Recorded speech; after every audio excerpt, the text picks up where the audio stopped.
Hey there.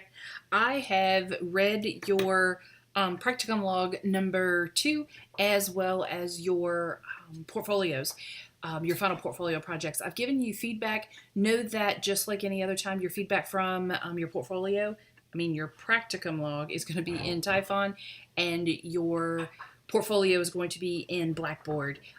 Just a few comments about the practicum logs. You guys are doing a great job calculating your hours and tracking those well.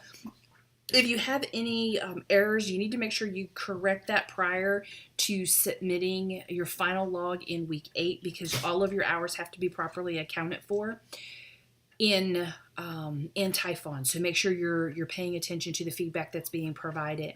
You should be wrapping up things as far as accomplishing your goals and objectives. If there are any outline goals and objectives that you will not be accomplishing, you should reach out to me and let me know, and we need to talk through that. Your goals and objectives that you designed in 618, they were to be your blueprint in your practicum hours. So if you are getting to the end of 620 and you've not met those goals and objectives, we need to kind of problem solve about how that happened and why, and whether we need to make some adjustments. Hopefully you're on track and everything is matching up nicely. Either way, touch base if you have questions or concerns. Your portfolios were wonderful. You all are some very pretty people.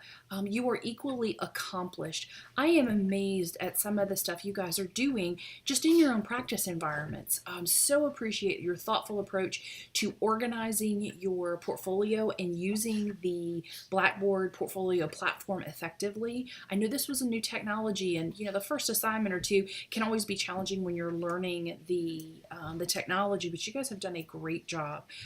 Really personalized it, polished it, and professional.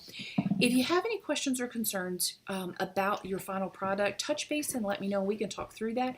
At this point, your portfolio should be polished enough that you can extend it to an employer or use it for promotion, application. Share it with your spouse, share it with your friends. You guys look fabulous, so I would encourage you to share it. But do touch base if you have questions or concerns, and we can talk through that. Okay, let's talk about your... You can tell the puppies have had their dinner and they're wrestling behind me. Excuse me.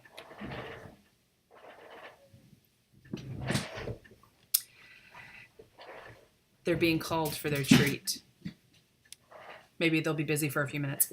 Okay, your Integrative Literature Review Part 3. All the heavy lifting is done, folks. You have done your literature search. You have done your matrix. You have provided organized summaries of your findings, which is really the challenging piece of it.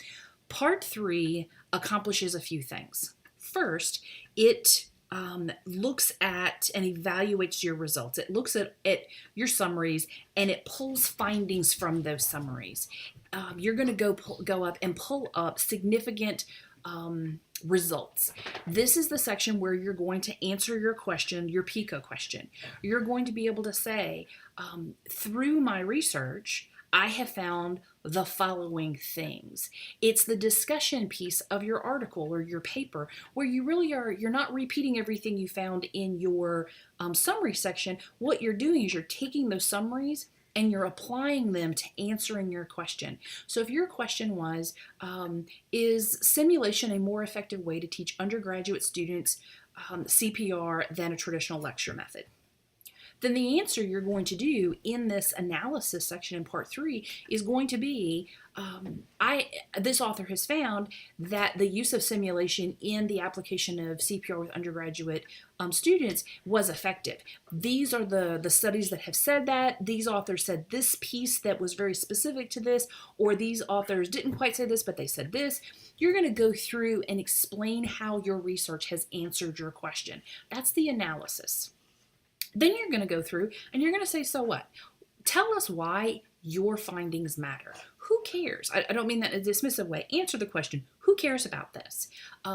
Educators, hospital educators, bedside nurses, educating departments. Who cares about this, and how will they use your findings in a meaningful way that improve their student outcomes and their student learning experiences? Okay, the last thing you're going to do is you're going to pull apart the limitations of your studies. What's the validity? And I'm not going to define validity because I want you to spend a little bit of time in your research book looking at validity. I want you to address it. So you've summarized your articles. I don't know why I'm trying to do this with dogs running around. Okay, you've summarized your findings, and you've given the analysis of, okay, this is how what I found has answered my PICO question. And then you've said, and these are the people that care about what I found and why.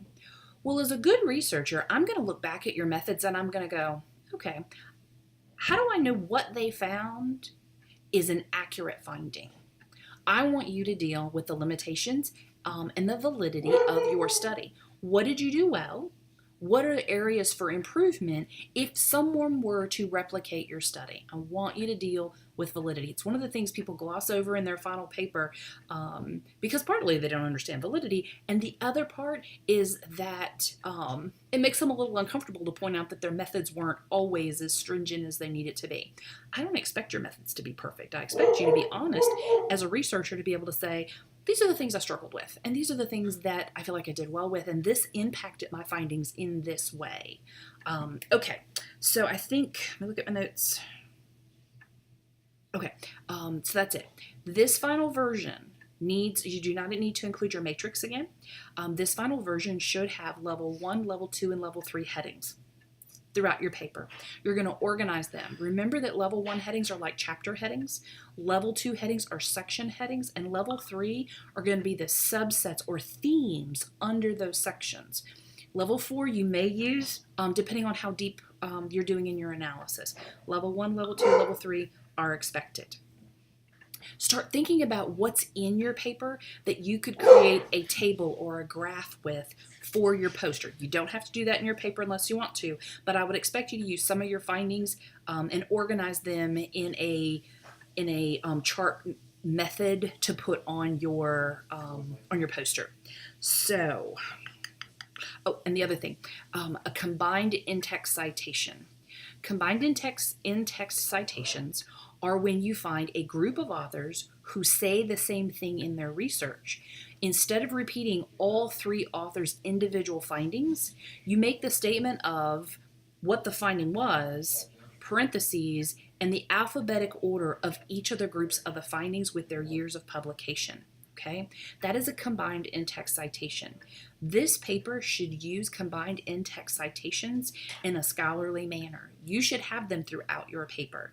If you don't, ask yourself, am I repeating multiple things that the same author is saying?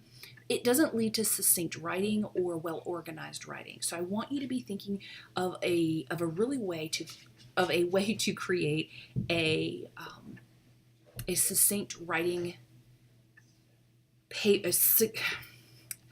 a paper that is succinctly written. There you go. So how you do that is you use level headings effectively. You use in-text citations combined together to be concise, and you are careful in avoiding redundant comments. So that is my goal for you. Write succinctly, wrap everything up, put a pretty bow on it, and write in a scholarly way. I really would love to see the pretty bow. Super proud of you. I know this is hard, and I know you are tired. But week 8 is actually fun because then you get to do a poster.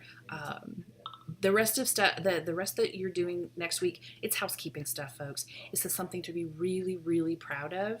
So work hard to get this last piece taken care of, and then look forward to week 8. And being so close to being done. So today is my 45th birthday. So I have birthday cake and homemade smoked brisket chili waiting for me.